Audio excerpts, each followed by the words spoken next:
This hasn't been a great year for Wii owners. They're doing a lot more waiting these days than playing, as the predictable, late-life games glut so characteristic of Nintendo consoles has firmly taken root. They're waiting for Kirby, they're waiting for Zelda, they're writing up petitions, but one thing they're not doing is playing many games. And this is why. It seems like the only developers bringing games to Wii are the ones who do so on a minuscule budget. And when you mix that with dwindling consumer interest, well, this is the kind of stuff that ends up in stores.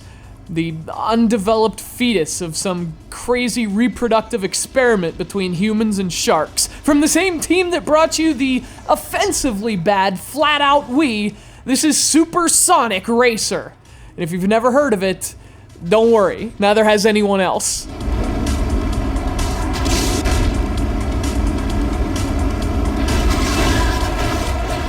Developed by Team 6 Studios and published by Zoo Games, Supersonic RACER is the worst kind of Wii game. It's clunky, it's messy, it's boring, and I'm gonna be real honest with you, it has no real reason to exist. This game's as void of content as its tracks are void of stuff, and its design is void of ideas. It's a ripoff of ripoffs, a clone of a Mario Kart clone, hence the strange life forms with broken down molecular structures.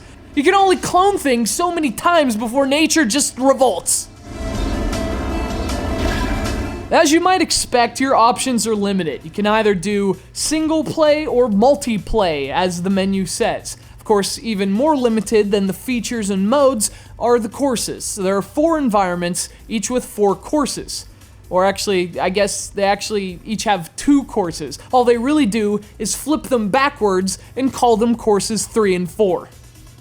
But at least the courses have interesting themes. I mean, the usual suspects like Water World are there, but there's also a Garbage World, there's a Nightmare World. I actually like the themes quite a bit. What I like less is the execution of those themes. The graphics are poor, the music is repetitive, Supersonic RACER very much screams budget title.